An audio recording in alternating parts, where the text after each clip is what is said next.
Welcome to news watch. ముందుగా headlines చూద్దాం. తెలంగాణ అబ్బాయి ఆంధ్ర అమ్మాయి ప్రేమ వివాహం. అమ్మాయి తరపున వారికి నచ్చకపోవడంతో దాడి చేసి అమ్మాయిని తీసుకెళ్లిన పేరెంట్స్. తెలంగాణ రాష్ట్రంలో నేడో రేపో పంచాయతీ షెడ్యూల్. రాష్ట్రంలో పంచాయతీ ఎన్నికలకు 1-2 రోజుల్లో నగారా మోగనున్నట్లు తెలుస్తోంది. బీఆర్ఎస్కు నిధుల కొరత, 15 కోట్లకు తగ్గిన డొనేషన్లు. ఆకతాయిలకు రీల్స్ చేసుకోవటానికి అడ్డాగా మారిన తెలంగాణ పోలీసుల వాహనాలు. ఖమ్మం కలెక్టరేట్ వద్ద ఉద్రిక్త పరిస్థితులు.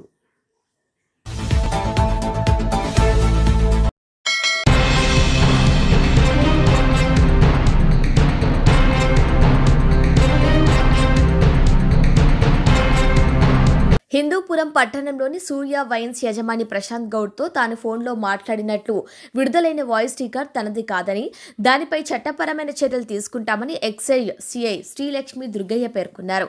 ఈ సందర్భంగా స్థానిక ఎక్సైజ్ స్టేషన్లో సిఐ లక్ష్మీ దుర్గయ్య విలేకరుల సమావేశం ఏర్పాటు చేసి వాయిస్ రికార్డుకు సంబంధించిన వివరాలు వెల్లడించాడు. రాజకీయ ఒత్తిళ్లకు తగ్గకుండా నిబంధనల మేరకే విధులు నిర్వహిస్తున్నాం కాబట్టే వైన్ షాపులకు వ్యాపారాలు సాఫీగా జరుగుతున్నాయన్నారు. ప్రధానంగా హిందూపురం పట్టణంలోని సూర్య వైన్స్ కు అత్యధికంగా వ్యాపారం జరుగుతుందని, ఏ రోజు కూడా వారికి ఆటంకం కలిగించలేదన్నారు. ఇటీవలే సూర్య వైన్స్ నుంచి అనాధికార షాప్ కు ఒక వ్యక్తి 11 బాటిల్స్ తీసుకొని వెళ్తున్నాడు. ఒకే వ్యక్తి ఇన్ని బాటిల్స్ ఎక్కడి నుంచి తీసుకొస్తున్నావని అడిగి బాటిల్స్ స్కానింగ్ చేస్తే సూర్య వైన్స్ నుండి తెచ్చినట్లు నిర్ధారించడం జరిగిందన్నారు. ఈ సంఘటనపై కేసు నమోదు చేసుకుని దర్యాప్తు చేపట్టడం జరిగిందన్నారు. అయితే సూర్య వైన్స్ యజమాని ప్రశాంతి గౌడ్ కి నేను ఫోన్లో ఏదేదో మాట్లాడినట్లు, నేను క్షమాపణ కోరినట్లు ఇలాంటి వాయిస్ రికార్డ్ కొంతమంది సోషల్ మీడియాలో న్యూస్ ఛానల్లో రావటం జరిగిందన్నారు. ఈ వాయిస్ తనది కానే కాదని, దీనిపై న్యాయస్థానాన్ని ఆశ్రయించి చట్టపరమైన చర్యలు తీసుకోవటానికి ముందుకెళ్తానని ఎక్సైజ్ లక్ష్మీ దుర్గయ్య తెలిపారు. దానికి సంబంధించి మన 16వ తేదీ నవంబర్ నెల 16వ తేదీ రాత్రి సుమారు 7:30 గంటలప్పుడు హిందూపూర్ మున్సిపాలిటీలోన తెలుగుతల్లి సర్కిల్ సమీపంలో ఒక వ్యక్తికి, అతను వచ్చేసి వడ్డే వెంకటరాముడు అనే వ్యక్తికి దాదాపు 11 బాటిల్స్ అతను అమ్ముకోవడానికి తీసుకొని వెళ్తున్నట్లు మాకి ఇన్ఫర్మేషన్ రావడంతో అతన్ని మేము అదుపులోకి తీసుకొని పరిశీలించగా ఆ మద్యం బాటిల్ పైన ఈల్స్ ఉండింది. అవి మేము ఎక్సైజ్ సురక్ష యాప్ ద్వారా స్కాన్ చేస్తే అన్ని కలిపి ఈ విధంగా ప్రతిదీ బాటిల్ స్కాన్ చేయంగా ఈ విధంగా లేబుల్స్, ఎక్కడ తయారైంది, ఎప్పుడు మ్యానుఫ్యాక్చరింగ్ అయింది, అంత హీల్స్తో పాటు మేము నమోదు చేసుకొని కన్ఫర్మేషన్ చేసుకున్న తర్వాతనే సూర్య వైన్స్ మీద కేసు నమోదు చేయడం జరిగింది. అంటే 1 సంవత్సరం నుంచి మేము చూస్తూనే ఉన్నాం, కానీ ఆయన స్వేచ్ఛ వ్యాపారం చేసుకున్నాడు, ఎటువంటి రాజకీయ ఒత్తిళ్ళు అయితే లేవు అనడానికి టౌన్లో అత్యధికంగా వ్యాపారం చేసే షాప్ ఇదే కాబట్టి దీన్ని ఆ రోజు నిబంధనలకు విరుద్ధంగా చేశాడు కాబట్టి కేసు రాయడం జరిగింది. అలాగే ఈ కేసుకి సంబంధించిన ఫోటో విత్ లాటిట్యూడ్ అంటే అబద్ధం కాకుండా ప్రతిదీ ఆ రోజు నైటే లాటిట్యూడ్తో మేము కేసు ఫోటో తీసుకొని అతని నుంచి ఈ ఫోటో తీసుకోవడం జరిగింది. అతను కూడా ఏమంటే నేను మద్యం వ్యాపారానికి సూర్య వైన్స్లో తీసుకొని అధిక ధరలకి వేరే చోట అమ్ముకోవడానికి తీసుకుంటానని అడగంగా నాకు 11 బాటిల్ ఇచ్చినట్లు అతను కూడా మాకు ఒక స్టేట్మెంట్ ఇవ్వడం జరిగింది. ఇంకోటి, ఆ వాయిస్లో ఈరోజు ఒక మీడియా ద్వారా నేను ఏదో అంటే రిక్వెస్ట్ చేసినట్లు, మొక్కుతానన్నట్లు వచ్చింది. అసలు అది వాయిస్ నాది కానే కాదు. దయచేసి అది నేను కూడా దాని పరంగా నేను న్యాయపరంగా న్యాయ సలహా తీసుకుంటున్నాను. దానిపైన కేసు కూడా నమోదు చేయడం జరుగుతుంది. అలాగే ఇంకొక పదం కూడా ఏదో వచ్చింది, అంటే నేను ఏదో ఐపమాల వేసుకున్నాను. నేను అసలు ఇంతవరకు ఎప్పుడు తీసుకోలేదు, వేయలేదు. అది కూడా అబద్ధమే. అది దీనిపైన చట్టపరంగా మేము కూడా కేసు నమోదు చేస్తాము. కేసు నమోదు చేసి న్యాయ సలహా తీసుకొని నా పరువుకి భంగం కలిగించిన వ్యక్తుల్ని చట్టపరంగా తప్పకుండా శిక్ష తీసుకునేటట్లుగా, ఎందుకంటే నా పరువు ప్రతిష్టలకి భంగం కలిగింది. అది నేను కూడా ఆ విధంగా ఈరోజు ముందుకు న్యాయ సలహా తీసుకొని ముందుకు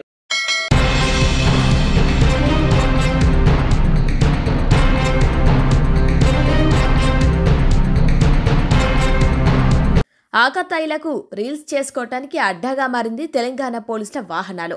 పోలీస్ వాహనంపై కూర్చొని రీల్స్ చేశారు ఓ ఆకతాయి. నారాయణపేట జిల్లా ఉస్కూర్ పోలీస్ స్టేషన్ ఆవరణలో పోలీస్ వాహనంపై కూర్చొని ఓ వ్యక్తి రీల్స్ చేశాడు.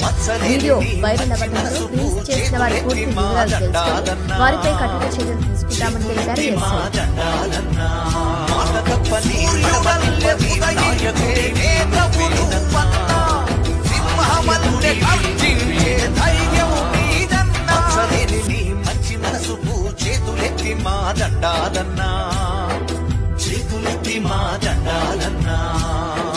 సూర్యుడల్లే ఉదయించే నేతవు నువ్వన్నా, సింహమల్లె గర్జించే ధైర్యం నీదన్నా.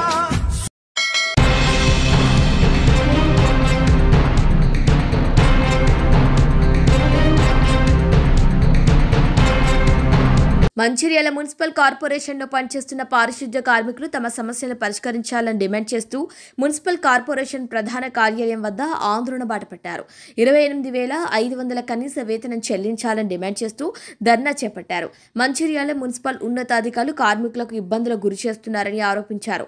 2 నెలలుగా వేతనాలు ఇవ్వకుండా వేధిస్తూ ఆర్థిక దోపిడీకి పాల్పడుతున్నాయని అన్నారు. ఇప్పటికైనా అధికారులు తమ పనితీరును మార్చుకోవాలని డిమాండ్ చేశారు. బేషరతుగా పెండింగ్లో ఉన్న వేతనాలు విడుదల చేసి జిల్లా కలెక్టర్ మున్సిపల్ యాక్ట్ ప్రకారం విడుదల చేసిన జీవోను అమలు చేసి కనీస వేతనం 28,500 రూపాయలు చెల్లించాలని డిమాండ్ చేశారు. ఈ కార్యక్రమంలో మున్సిపల్ కార్మికులు పాల్గొన్నారు.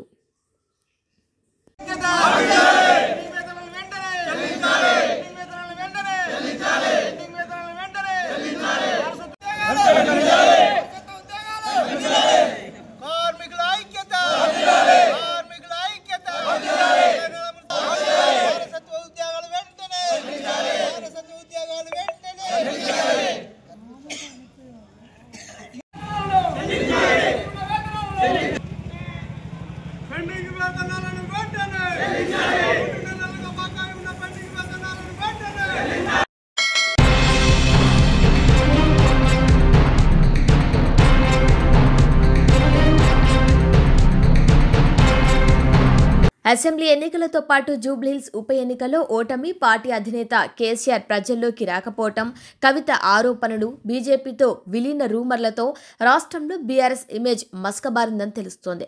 దీంతో ఆ పార్టీకి విరాళాలు భారీగా తగ్గినట్టు వార్తలొస్తున్నాయి. గత ఆర్థిక సంవత్సరంలో 580.52 కోట్లుగా ఉన్న డొనేషన్లు ఈ ఏడాది 15 కోట్లకు పడిపోయినట్టు సమాచారం. దీంతో బీఆర్ఎస్ నిధుల లేమితో ఇబ్బంది పడుతుందని టాక్.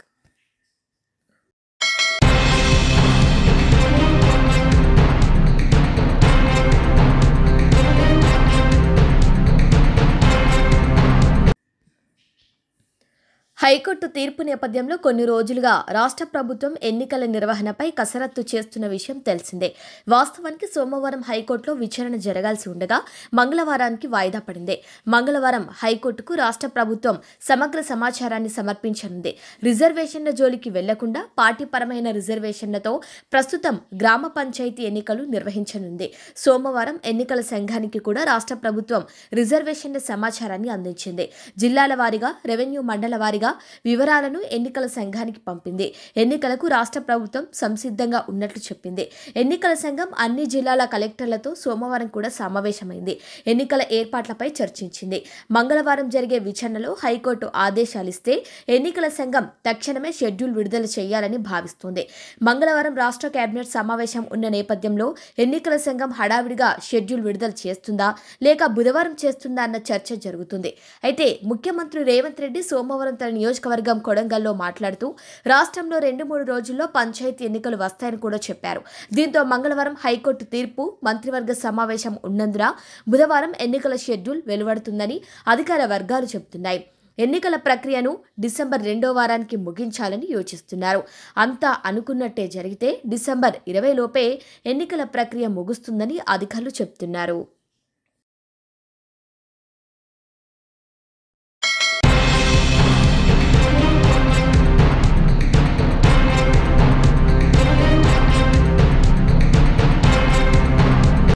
పిల్లల మీద నమ్మకంతో చదువుకోమని పట్టణాలకు ఆడపిల్లని పంపితే ప్రేమ అనే పిచ్చివేషాలు వేసి అల్లారుముద్దుగా చిన్నప్పటి నుంచి పెంచిన తల్లిదండ్రులను కాదని ఎవడో కొద్ది రోజుల పరిచయంతో ప్రేమగా మార్చుకొని మేజర్ అనే అహంతో లవ్ మ్యారేజ్లు చేసుకున్నవారు ఎందరో.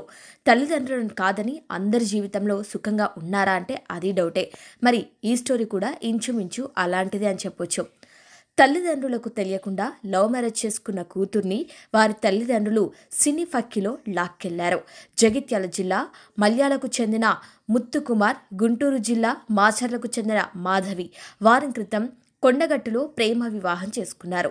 ఈ వివాహం నచ్చని మాధవి కుటుంబ సభ్యులు ముత్తుకుమార్ కుటుంబ సభ్యులపై దాడి చేసి అమ్మాయిని తీసుకెళ్లారు. బాధితులు ఫిర్యాదు చేయగా పోలీసులు కేసు నమోదు చేసి దర్యాప్తు చేస్తున్నారు.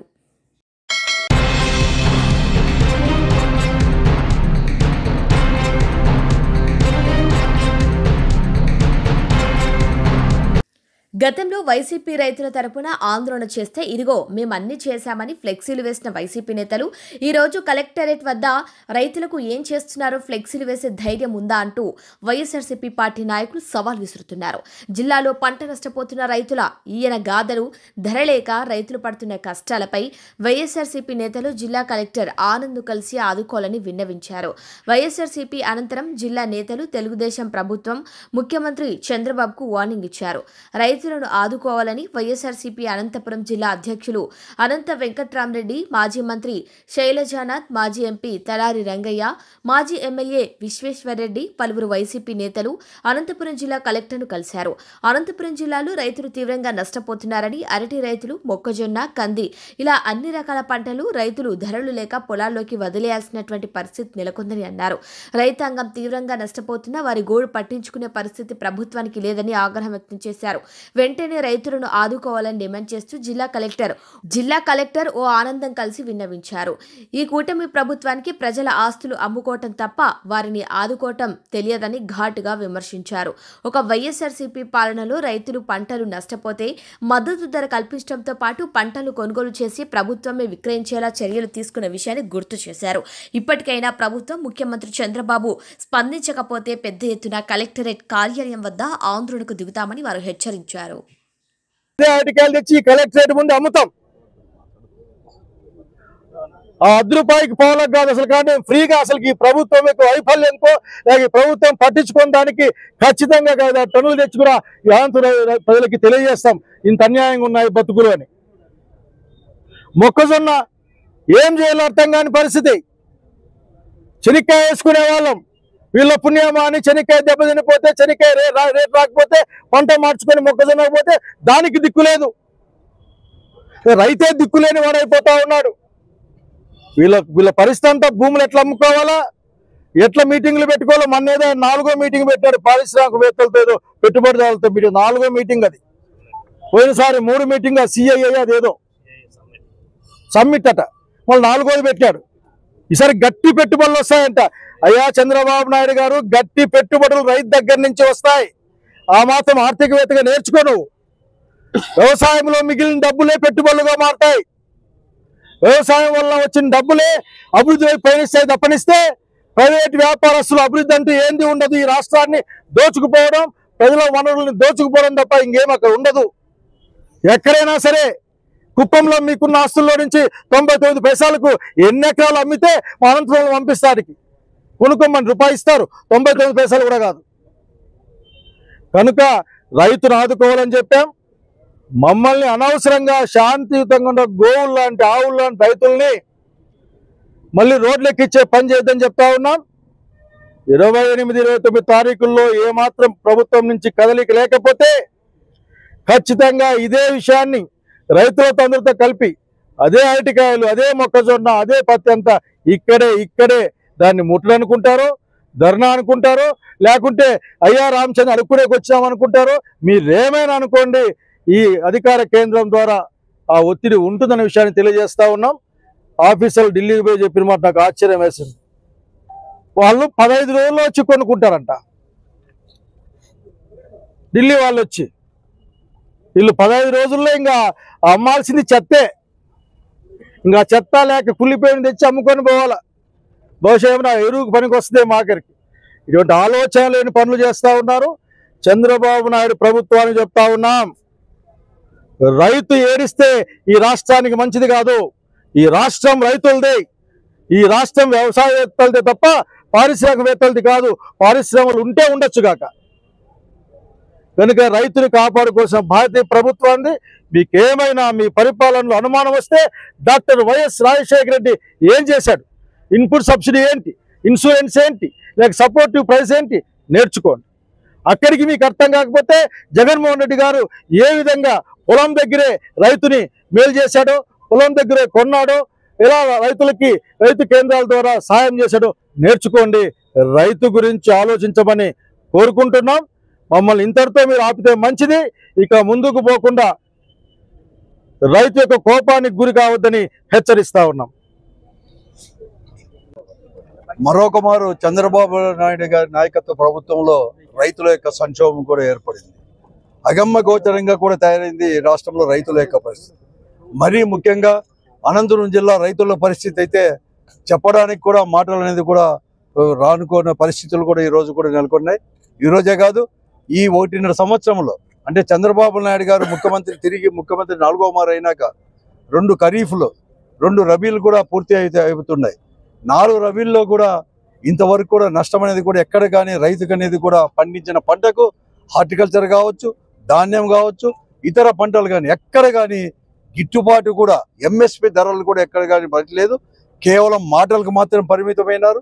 కేవలం ప్రజాప్రతినిధులకు కూడా ఎవరికి ఈ రాష్ట్రంలో అధికార పార్టీ ప్రజాప్రతినిధులకి ఏమాత్రం కూడా రైతుల పరిస్థితి కూడా లేదు.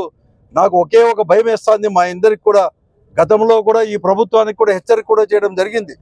గత అనుభవాలు ఈ జిల్లాల యొక్క దృష్టి పెట్టుకొని అంటే వలసలు, అలాగే రైతుల యొక్క ఆత్మహత్యలు మళ్ళా కూడా పునరావృతమవుతాయేమో అని చెప్పి నేను హెచ్చరిస్తున్నాను. ఎందుకంటే చంద్రబాబు నాయుడు గారు గతంలో ముఖ్యమంత్రిగా ఉన్నప్పుడు కూడా ఈ జిల్లాలో వలసలు ఆత్మహత్యలు అనేది కూడా కోకొల్లలు కూడా ఆ రోజు కూడా అనేక రకాల కూడా ఆ రోజు కూడా అనేక ఆందోళనలు కూడా చేపట్టడం కూడా జరిగింది. అటువంటి పరిస్థితి ఈ రోజు రావడం జరిగింది. రైతులు ఏదైతే ఎందుకంటే అనంతపురం జిల్లాలో పండించిన అరటి అనేది కూడా చాలా నాణ్యమైనది, విదేశాలకు కూడా ఎక్స్పోర్ట్ చేసే నాణ్యత కలిగిన ఈ అరటి కేవలం ఈ రోజు ఈ టన్ను వచ్చేసి 22-25 రూపాయలు పలికే ధర, అరటి ధర ఈరోజు 1000 రూపాయలు 2000 రూపాయలు. అదే వినియోగదారులు కొంటామంటే 40-50 రూపాయలు తక్కువ లేకుండా పరిస్థితి కూడా ఈరోజు ఉన్నాయి. కూడా ప్రభుత్వానికి మాత్రం మేము ఎన్ని మార్లు చెప్పినా రైతులు మొరబెట్టుకున్నా కూడా చీమ కుట్టలేని పరిస్థితి, చీమ కుట్టినట్లు కూడా లేని పరిస్థితి ఈ రాష్ట్రంలో నెలకొని ఉంది. ఈ విషయాన్ని మేము కలెక్టర్ ద్వారా మేమందరూ కూడా వైఎస్ఆర్ కాంగ్రెస్ పార్టీ తరఫున మేము హెచ్చరించడం కూడా జరిగింది. ఈ ప్రభుత్వాన్ని కలెక్టర్ ద్వారా వెంటనే అరటి అనేది కూడా ఉండేది అంటే రెండవ పంట ఉండే అరటిని వెంటనే కొనడానికి, అలాగే మొదటి పంట వచ్చేది కూడా ఈ డిసెంబర్ ఆఖరిలో వస్తుంది కాబట్టి కొనడానికి వెంటనే కూడా ప్రభుత్వమే కొని, ఎందుకంటే గతంలో కూడా జగన్మోహన్ రెడ్డి గారు ముఖ్యమంత్రిగా ఉన్నప్పుడు కరోనా సమయంలో కూడా ఇదే రంగయ్య గారు కూడా పార్లమెంట్ సభ్యులుగా ఉండి ఆ దినం కూడా ప్రత్యేకమైన రైలు వేసి అవసరం వస్తే కొని కూడా ప్రభుత్వమే కొని కూడా ఈరోజు హాస్టళ్లకు లాంటి ఉచితంగా కూడా ఇచ్చిన ఉదంతాలు ఎన్నో కూడా ఉన్నాయి. అటువంటిదే చేయాలని చెప్పేసి, లేకుంటే తీవ్రంగా కూడా రైతులు రోడ్లెక్కే పరిస్థితి కూడా వస్తుందని చెప్పేసి ప్రభుత్వాన్ని కూడా హెచ్చరిస్తున్నాం. అంతేకాదు ఈరోజు మొక్కజొన్న కూడా ఎంఎస్పి రేటు 2400 ఉంటే ఈరోజు 1650కో 1700కో కొంటా ఉన్నారు. అలాగే సజ్జ బజరా కూడా ఈరోజు కూడా 2775 రూపాయలు ఎంఎస్పి రేటు ఉంటే 1600 కూడా కొనే పరిస్థితి కూడా ఈరోజు కూడా లేదు. పత్తి రేటు అలాగే ఉంది. కేవలం పత్తి కొంటామని చెప్పేసి పెద్దడుగుల్లో ఒకటి, అలాగే గుత్తిలో సెంటర్లు ఓపెన్ చేసి ఒక రోజు మాత్రమే కొని ఈరోజు విడిచిపెట్టిన వైనం ఇవన్నీ కూడా మేము చూస్తున్నాం. కాబట్టి ఈరోజు నేను హెచ్చరిస్తున్నాం. ఇప్పటికే మేము అందరూ కూడా చెప్పడం జరిగింది కలెక్టర్ ద్వారా. వెంటనే కలెక్టర్ గారు కానీ ప్రభుత్వాన్ని తీసుకొని వచ్చేసి 2-3 రోజుల్లో ఈ అరటి కానీ మిగతావన్నీ కూడా లేకపోతే వెంటనే మేము అందరూ కూడా రోడ్లు వచ్చేసి ఈ కలెక్టర్ ఆఫీసు ముందరే జిల్లా రైతాంగం అంతా కూడా వచ్చి కూర్చునే పరిస్థితి మీరే కల్పించడం అవుతారు, మీరే బాధ్యత మీదే అని చెప్పేసి కూడా మేము హెచ్చరించడం జరిగింది. ఇప్పటికైనా చంద్రబాబు నాయుడు గారు మాటలు మార్చి మీరు వరి వేస్తే క్యాన్సర్ వస్తుంది, వరి పండియద్దని అని చెప్పినట్లుగా రేపు అరటి వేస్తే మీ అందరికి కూడా ఏదో ఇంకో రోగం వస్తుంది, ఇలాంటి వేరే రోగం వస్తుంది కాబట్టి అరటి పండించినట్లు ఉచిత సలహాలు ఏమొద్దు. ఈరోజు ప్రభుత్వము దళారీలు వీళ్ళిద్దరూ ఒకటైపోయి ఈరోజు కూడా దోపిడీ చేస్తా అంటే ప్రభుత్వం ఉదాసీనత కూడా ఉంది. ఇప్పుడే శైలనాథ్ గారు చెప్పినట్లుగా భూములు 99 పైసలకు అమ్ముతా అంటే ఇంత పెద్ద కోట్లు విలువ చేసే భూమి ప్రభుత్వమే 99 రూపాయలకు అమ్ముతుంటే 99 పైసలకు అమ్ముతుంటే మీరు రూపాయికో కేజీ ఎందుకు అరటి పండ్లు అమ్మకూడదు అన్నట్లుగా ఈరోజు ఈ ప్రభుత్వం కూడా వ్యవహరిస్తుంది. హెచ్చరిస్తున్నాం చంద్రబాబు నాయుడు గారికి, కానీ వారందరూ కూడా ప్రజాప్రతినిధులు వెంటనే కూడా చర్యలు చేపట్టి రైతులను ఆదుకోవాలని చెప్పేసి జిల్లా రైతు పార్టీ తరఫున ధర్నా చేయడానికి వచ్చినప్పుడు ఇక్కడే ఇదే కలెక్టరేట్ గేట్లో మేమంతా ధర్నా ఎండలో నిలబడి చేస్తూ ఉంటే తెలుగుదేశం పార్టీ వాళ్ళు పెద్ద ఫ్లెక్సీ వేసి ఉండిన్నారు. రైతులకు ఏమేం చేస్తూ ఉన్నారు, ఎంత ధర ప్రకటించి ఉన్నాము, ఏం జరుగుతుందని. ఈరోజు ఫ్లెక్సీ చేయండి. అరటికి ఎంత ధర ఇస్తున్నారో మీరు ఫ్లెక్సీ చేయండి. మొక్కజొన్న కనీస మద్దతు ధర ఎంత ఉందో మీరు ఫ్లెక్సీ చేయండి. ఈ రోజు కొంటున్న ధర ఏందో చెప్పమనండి. గత ప్రభుత్వంలో మా ప్రభుత్వంలో ఉన్న ధర ఏందో చెప్పండి. మీరు మొక్కజొన్న కావచ్చు, కందులు కావచ్చు, వరి కావచ్చు, రైతులు నాశనం చేస్తున్నారు మీరు. ఇవన్నీ కూడా మేమేమి గొంతమ్మ కోరికలు కోరట్లేదు. ఇదే జిల్లాలో వరి కొనుగోలు కేంద్రాలు పెట్టిన సందర్భం ఉంది, మొక్కజొన్న కొనుగోలు కేంద్రాలు, అలాగే కందుల కొనుగోలు కేంద్రాలు పెట్టిన సందర్భం ఉంది. PDDRDగా ఆ ప్రభుత్వంలో నేను కొన్న సందర్భం కూడా ఉంది. ఇవాళ ఎందుకు మీరు ఆ పని చేయలేకపోతున్నారని నేను అడుగుతున్నాను. ఇంకొక వాస్తవమైన విషయం ఏంటంటే ఈ జిల్లాలో పండించే పంటల్లో 90 నుంచి 95% పంట బయటకు వెళ్లాల్సిందే కానీ ఇక్కడ వినియోగానికి పనికిరాదా. ఏదైనా సరే అరటిపళ్ళు మనం పండించలేము, మనం తినలేం, టమాటాలు అన్ని కూడా మనం వాడలేము. ఇవన్నీ ఇప్పుడున్న ఇబ్బందులు. అందువల్ల ప్రభుత్వం ఖచ్చితంగా వచ్చి ఆదుకోవాలి. ఏదైతే కనీస మద్దతు ధర అంటే ఏంటంటే దానికంటే తక్కువ ఇస్తారు రైతు ఇబ్బంది పడతాడని కదా ప్రభుత్వం ప్రకటించి ఉంటుంది. ఆ ధర దగ్గర మీరు కొని తీరాలి. ఎప్పుడో మీరు 15 రోజులకు 16 రోజులకు కొంటామంటే ఈ లోపు చాలా నష్టం అవుతుంది. జస్ట్ మిమ్మల్ని వ్యాపారం చేయమని మేము అడగట్లేదు. ప్రభుత్వము కొనుగోలు కేంద్రాలను స్టార్ట్ చేస్తున్నాం, అది ఏ ప్రాంతాల్లో అనేది మీరు ప్రకటిస్తే ధైర్యంగా రైతు అమ్ముకోకుండా ఉంటాడు. ఇప్పుడే పక్క రాష్ట్రాలకు వెళ్ళి రైతు చాలా ఇబ్బందుల్లో పడుతున్నాడు అమ్ముకోవడం విషయంలో. అందువల్ల మేము గట్టిగా డిమాండ్ చేస్తున్నాం. వచ్చే సోమవారం రోజునే కళ్యాణదుర్గంలో కూడా RDO ఆఫీస్ ముందు ఇదే పంటల మీద కనీస మద్దతు ధరతో కొనాలనే విషయం పైన మేము ధర్నాకు కూడా దిగుతున్నాం. Thank you very much. గత సంవత్సరం నవంబర్ నెలలో అనంతపూర్ జిల్లాలో హార్టికల్చర్ కాంక్లేవ్ అని చెప్పి మంత్రులు, రాష్ట్ర ప్రభుత్వ అధికారులు అందరూ వచ్చి హార్టికల్చర్కి అన్ని రకాలైనటువంటి ప్రోత్సాహకాలు అందిస్తాం, మీరు పెద్ద ఎత్తున సాగు చేయండి, అనంతపూర్ జిల్లాకు హార్టికల్చర్ ఒక హోప్ అన్నట్టుగా చెప్పడం జరిగింది. కానీ ఈరోజు సరిగ్గా ఒక సంవత్సరం తిరిగేలోగా ఒక గొప్ప ఆశగా కనిపించినటువంటి హార్టికల్చర్ ఈరోజు జిల్లాలో పూర్తిగా తగ్గిపోయేటువంటి పరిస్థితులు కనిపిస్తూ ఉన్నాయి. ఎంత ఘోరం అంటే అరటి తోటలు కొట్టివేస్తూ ఉంటే, అరటి గెల్లలన్నీ కూడా రోడ్డు పైన పడేస్తూ ఉంటే చాలా హృదయ విదారకంగా ఉంది. మనుషులకు ఎంతో ఆరోగ్యవంతమైనటువంటివి ఈరోజు పశువులకు వేస్తున్నటువంటి పరిస్థితి చాలా దారుణంగా ఉంది. ఇప్పుడు ఈ ప్రభుత్వం చాలా విజనరీ చంద్రబాబు నాయుడు అనే 24 గంటలు బాకాలు ఊపుతా ఉంటారు. మీ విజన్ ఏమైందని చెప్పి నేను అడుగుతా ఉన్నా. మీకు తెలియదా ఈసారి అరటి రైతులు ఈ పంటలు పండిస్తే ఎంత రేట్ రాబోతుంది, మొక్కజొన్న ఎంత విస్తీర్ణంలో పెరిగింది, మొక్కజొన్న ధరలు ఏ విధంగా తగ్గిపోతా ఉన్నాయి, ఇతర పంటల గురించి కూడా మీకు విజన్ లేదా అని చెప్పి నేను అడుగుతా ఉన్నా.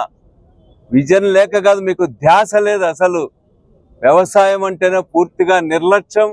ఇది ఒక దండగనేటువంటి ఆలోచన విధానం వల్లనే ఈరోజు రైతుల్ని ప్రకృతి దయాదాక్షిణ్యాలకు వదిలివేస్తా ఉన్నారు. నిజంగా వేల కోట్ల రూపాయలు ఎగుమతులు మనం హార్టికల్చర్ ద్వారా ఈరోజు చేస్తా ఉన్నాం. మన జిల్లాకి ఎంతో ప్రాణప్రదంగా ఈరోజు ఉంది. అట్లాంటిది ఈ గవర్నమెంట్ వచ్చినప్పటి నుంచి కూడా ఉల్లి రైతులు కొంతకాలం, టమోటా రైతులు కొంతకాలం, అరటి రైతులు కొంతకాలం, చీనీ రైతులు కొంతకాలం నష్టపోతున్నటువంటి పరిస్థితి మనం కళ్ళారా చూస్తా ఉన్నాం. నిరుత్సాహపడుతున్నారు ఈరోజు హార్టికల్చర్ వైపు చూడడానికి ఈరోజు రైతులు. మరి వీళ్ళందరినీ కూడా కాపాడకుండా ఇప్పుడు ప్రజలంతా అరుస్తా ఉంటే ఇప్పుడు డైవర్ట్ చేయడానికి రైతన్న మీకోసం వస్తున్నాం ప్రభుత్వం అని చెప్పి చెప్తాను. ఏ ముఖం పెట్టుకొని వస్తారని చెప్పి నేను అడుగుతా ఉన్నా. ఈ 15 నెలల కాలంలో ఇన్పుట్ సబ్సిడీ ఇచ్చినారా, ఇన్సూరెన్స్ ఇచ్చినారా, రైతు గిట్టుబాటు ధర ఇచ్చినారా, ఒక గింజ ఎక్కడైనా కూడా రైతులకు సంబంధించిన పంట కొన్నారా, ఏం చేశారని చెప్పి మీరు రైతుల దగ్గరకు వస్తారని చెప్పి నేను అడుగుతా ఉన్నా. ఈ రోజు నుంచి రైతుల దగ్గరికి వెళ్తా ఉన్నామన్నారు. మరి మీరు ఇమ్మీడియట్ గా రైతుల దగ్గరకు వచ్చే ముందు మాటలు చెప్పడం మానేసి, లేకపోతే మీ పచ్చ పత్రికలు పెట్టుకొని బాకాలు ఊదుకోవడం మానేసి అరటి కొనడం మొదలు పెట్టండి. అరటి పూర్తిగా నేలపాలు కాకుండా చూడమని చెప్పి మేము అడుగుతా ఉన్నాం. మొక్కజొన్న ఈరోజు 4.5 లక్షల ఎకరాల వరకు వేసినారు. ఇది చాలా మంచిది. ఈ యొక్క క్రాప్స్ డైవర్సిఫై చేయమని మనమే చాలా ఏళ్ళుగా చెప్తా ఉన్నాం.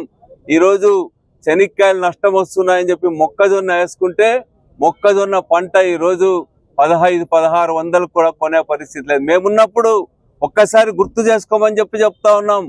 ప్రతి నియోజకవర్గంలో కూడా వైఎస్ఆర్ కాంగ్రెస్ పార్టీ అధికారంలో ఉన్నప్పుడు కొనుగోలు కేంద్రాలు ఏర్పాటు చేసి ప్రతి గింజను కూడా రైతు నుంచి కొన్నాం. 3000 కోట్ల రూపాయల ధరల స్థిరీకరణ నిధి ఏర్పాటు చేసి మార్కెట్లో జోక్యం చేసుకొని ప్రైవేట్ మార్కెట్ దయాదాక్షిణ్యాలకు పోకుండా రైతులను కాపాడే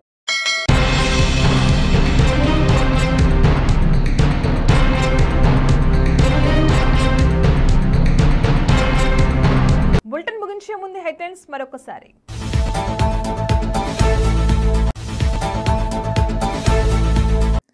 తెలంగాణ అబ్బాయి ఆంధ్ర అమ్మాయి ప్రేమ వివాహం, అమ్మాయి తరపున వారికి నచ్చకపోవడంతో దాడి చేసి అమ్మాయిని తీసుకెళ్లిన పేరెంట్స్. తెలంగాణ రాష్ట్రంలో నేడో రేపో పంచాయతీ షెడ్యూల్. రాష్ట్రంలో పంచాయతీ ఎన్నికలకు 1-2 రోజుల్లో నగారా మోగనున్నట్లు తెలుస్తోంది. బీఆర్ఎస్కు నిధుల కొరత, 15 కోట్లకు తగ్గిన డొనేషన్లు. ఆకతాయిలకు రీల్స్ చేసుకోవటానికి అడ్డాగా మారిన తెలంగాణ పోలీసుల వాహనాలు. ఖమ్మం కలెక్టరేట్ వద్ద ఉద్రిక్త పరిస్థితులు.